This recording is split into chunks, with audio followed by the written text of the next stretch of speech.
With final exams coming up, pulling all-night study sessions and drinking lots of coffee may be the game plan for many college students. However, it's not uncommon for some of them to reach for something much stronger than caffeine. In tonight's special report, Elizabeth Matthews looks at how taking a study drug may keep you awake, but it might cost you more than sleep. If it can happen to Peter, it can happen to anyone's child. He was a great kid. He was a great kid. Dean Jeske lost his youngest son, Peter, to a counterfeit prescription pill just 18 months ago. In April of 2021, Peter was a senior at Indiana University who was going to graduate in a few weeks with a finance degree and a job in Denver. Despite being a big fan, that Monday night, Peter passed on watching the NCAA men's basketball finals game to stay home and study. And apparently at some point that night or early in the morning, he took a pill that he thought was a safe prescription pill. Peter's dad says he doesn't know how or where his son got that pill. But it was made of fentanyl, and he took the pill and was probably dead within 15 or 20 minutes. Adderall is known to be a study drug. It can be found for sale in both its original form and in fake form on social media. The same goes for other prescription drugs like Xanax and oxycodone. With Adderall in short supply, some students might not care where they get it from.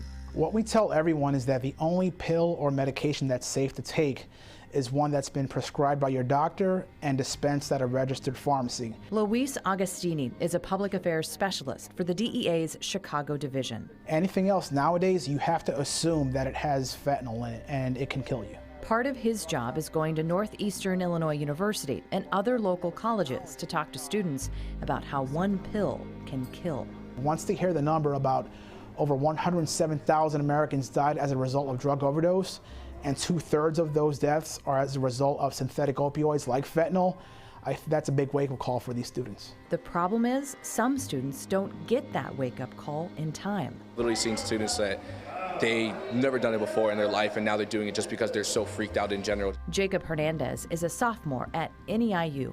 He told us most kids don't realize how dangerous fentanyl is until it happens to them and not just their friends. I don't think it's something that's necessarily talked about enough, right? And I think it's especially socially accepted for people to be doing these type of things. And it's just like, even if it does have fentanyl, they don't really care. Some people just don't genuinely care, or they just don't realize the risk until afterwards, and it's too late. Which is why it's now more important than ever to get the message out about how deadly one pill can be. There's a lot of pressure happening in the campus, not just this campus, but every campus, especially after the pandemic. That's also part of the reason why Dean is speaking at high schools like Bennett Academy and dozens of others across the Chicago area to make sure students hear that message early and often. And I tell them up front, the only qualification I have for talking to you is I'm a dad who lost his youngest son to this epidemic. He made a mistake, and what he didn't know, and what so many of these other young people don't know, is it's a mistake that can end your life.